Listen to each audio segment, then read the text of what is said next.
Welcome back dear students. जैसे कि पिछले वीडियो में हमने 5.1 के लास्ट तीन क्वेश्चन पढ़े थे और 5.2 के क्वेश्चन नंबर 1 और 2 पढ़े थे।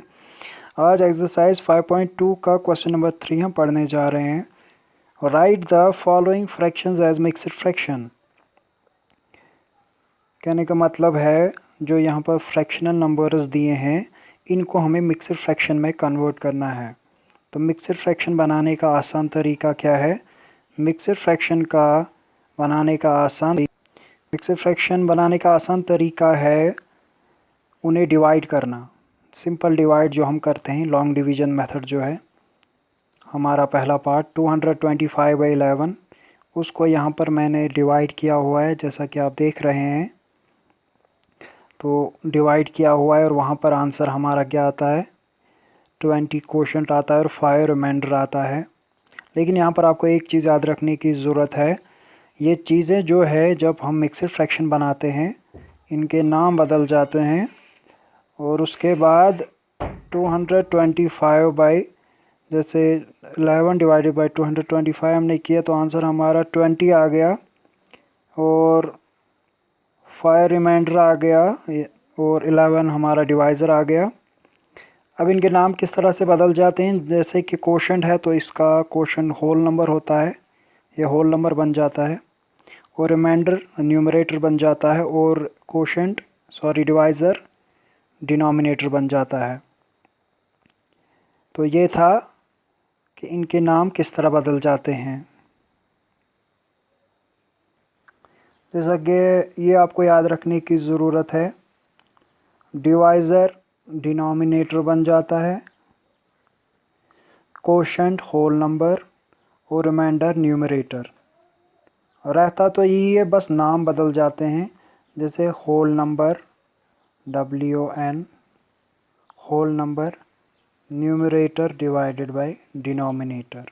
अगर हमें सिंपल डिवाइड में लिखना होता तो हम लिखते होल नंबर मतलब क्वोशंट और उसके बाद न्यूमरेटर यानी रिमाइंडर QR/, और फिर डिवाइज़र। तो सिंपल डिवाइड में हम ऐसे लिखते QR/D। लेकिन जब हम इन्हें मिक्स्ड फ्रैक्शन यानी फ्रैक्शनल नंबर जब हम मिक्स्ड फ्रैक्शन बनाते हैं तो मिक्स्ड फ्रैक्शन में इनका नाम बदल जाता है। वहाँ पर ऐसे आता है whole number numerator by denominator. तो उसके बाद जैसा कि मैंने पार्ट नंबर फर्स्ट आपको दिखाया,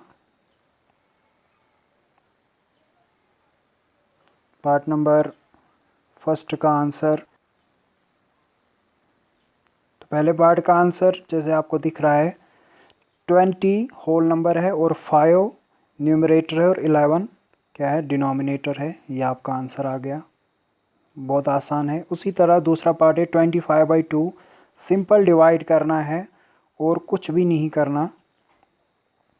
यहाँ पर जैसे आपको दिख रहा है ये दूसरा पार्ट मैंने किया है 25/2 यानी 25 डिवाइडेड बाई 2। तो सिंपल डिवाइड करेंगे आप पहले, सिंपल डिवाइड यहाँ पर किया हुआ है तो आंसर क्या आ गया उसका, यानी डिवाइज़र 2 है, क्वोशंट 12 और रिमाइंडर 1।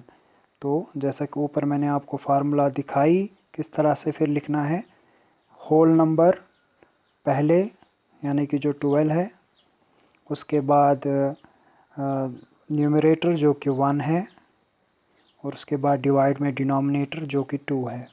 तो ये आपका आंसर यहाँ पर आ गया। उसके बाद क्वेश्चन नंबर 4 है in the following equivalent fraction fill in the missing numbers. Missing numbers जो है बहुत ही इजी क्वेश्चन है, बस थोड़ा सा ध्यान रखने की ज़रूरत है। जैसे पहला पार्ट है यहाँ पे 4/-12/15 इज इक्वल टू 12/15, मतलब 4/- जो है वो बराबर है 12/15 के। तो जैसा कि हमें पता है 4 बराबर है 12 के, ये तो हमें पता चल गया। यहाँ पर 4 बराबर है 12 के, लेकिन ये 15 किसके बराबर है? 15 किसके बराबर है ये हमें नहीं पता है। तो 15 हम तब बता सकते हैं जब हमें ये पता चलेगा कि इस 4 को क्या मल्टीपल हुआ है जो कि 12 आ गया। तो 4 का टेबल अगर हम पढ़ेंगे 4 3 ज़र 12, यहाँ पे ये रफ फ़र्क है, मैंने आपको दिखाया भी, यहाँ समझाने की कोशिश की है, आपको यहाँ पे भी समझ आ सकता है। 4 3 12, मतलब अगर हमें न्यूमरेटर में मल्टीपल 3 किया तो डिनोमिनेटर में भी 3 ही करना है मल्टीपल। तो डिनोमिनेटर में जब 3 मल्टीपल करेंगे, अब इस 3 का मल्टीपल हमें टेबल पढ़ना है ताकि हमें 15 आंसर आ जाए। तो 3 का टेबल जब हम पढ़ेंगे, 3 1 ज़र 3, 3 5 ज़र 15, मतलब 3 5 ज़र 15, तो मतलब यहाँ पे 5 आ जाएगा।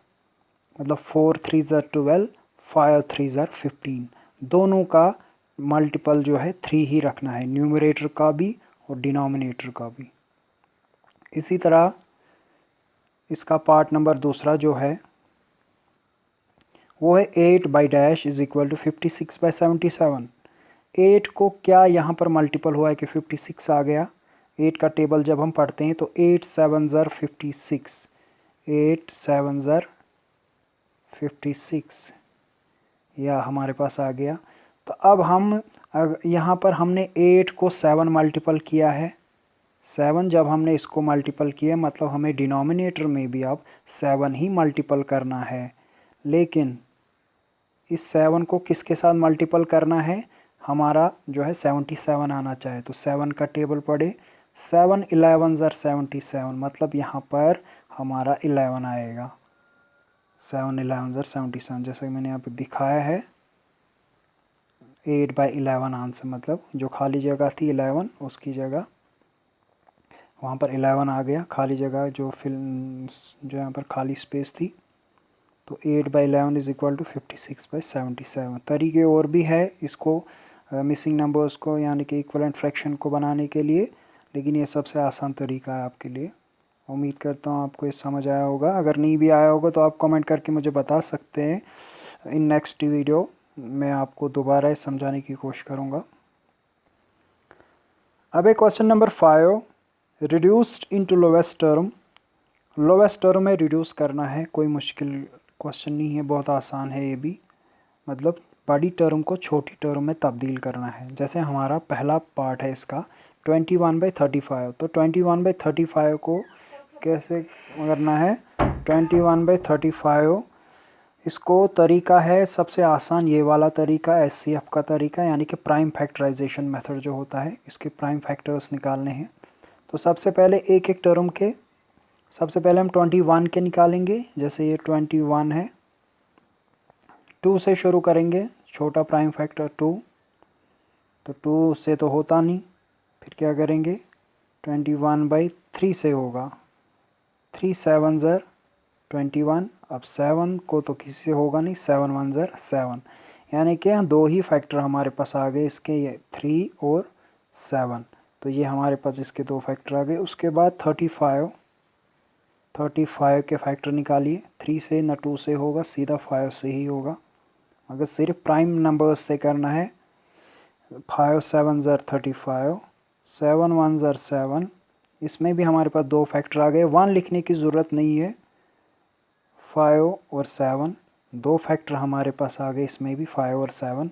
तो उसके बाद इन्हें ऐसे लिखना है जैसे पहले वाले में आ गए 3 और 7, 3 × 7 होल डिवाइडेड बाय, दूसरे वाले में आ गए 5 और 7, 5 × 7। तो अब हमें देखना है इसमें जो कॉमन फैक्टर होंगे दोनों में, उसे हमें कट करना है। जैसे इन दोनों में जो सेम फैक्टर है वो है 7, इसमें भी है 7, इसमें भी है, इसमें बाकी इसमें 3, इसमें 5 है, इन्हें कुछ भी नहीं करना है। तो 7 7 कैंसिल होगा, तो वहाँ पर क्या बचा हमारा 3/5, 3/5 हमारा आंसर है पहले पार्ट का। बहुत ही इजी है। इसी तरह पार्ट नंबर दूसरा, इसमें 60/110, तो 60/110 का इसी तरह फैक्टर निकालेंगे। पहले 60 के फैक्टर, तो 2 से शुरू होगा, 2 30 ज़र 60, फिर 2 15 ज़र 30, फिर 3 से 3 5 ज़र 15, और फिर 5 से 5 1 ज़र 5, यानी कि इसके 4 फैक्टर आ गए, 2 2 3 और ये 5। तो ये हमारे पास 4 फैक्टर आ गए, 4 फैक्टर। उसके बाद 110 के फैक्टर हमें निकालने हैं, 1 110 के फैक्टर 2 से शुरू होगा, जिसको भी लास्ट पे 0 होता है समझ जाना चाहिए उसको 2 से डिवाइड होता है। 2 5 ज़र 10, 2 5 ज़र 10, मतलब 255 ज़र 110। अब 2 से नहीं होगा, 3 से भी नहीं होगा, 5 से आएगा सीधा। 5 11 ज़र 55 और 11 1 ज़र 11, इसके 3 फैक्टर आ गए 2 5 और 11। तो इनको हम यहाँ पर लिखेंगे ऐसे, आपको दिख रहा है पहले के 2 2 5 3, 2 2 5 3 डिवाइडेड बाय, दूसरे में फैक्टर आ गई 2 5 11, 2 मल्टीप्लाइड बाई 5 मल्टीप्लाइड बाई 11। अब क्या करना है, दोनों में से हमें देखना है मल्टीपल यहाँ पे, तो दोनों में से आप कॉमन फैक्टर देखिए कौन कौन सा है। तो कॉमन फैक्टर में से यहाँ 2 है, यहाँ भी 2 तो कैंसल, यहाँ 2 है, यहाँ 5 कैंसिल नहीं होगा, यहाँ 5 है ऊपर एक, तो 5 5 कैंसिल। अब ऊपर हमारे पास बचा 2 और 3, 2 3 ज़र होता है 6 और नीचे बचा 11, 6/11 हमारा आंसर आ गया। जैसा आपको दिख रहा है यहाँ पर मैंने दिखाया 6/11 हमारा आंसर है। इसी तरह बाकी पार्ट्स को आप ट्राई करेंगे और उम्मीद करता हूँ आपको समझ आया होगा। जो नहीं आएगा वो पार्ट आप मुझे कमेंट बॉक्स या पर्सनल नंबर पे मैसेज करके या कॉल करके भी बता सकते हैं कि सर फलानी क्वेश्चन का फलानी पार्ट हमें दोबारा समझाएंगे तो मैं आपको दोबारा से वो समझाऊँगा। और मिलते हैं अगले वीडियो में, तब तक के लिए खुद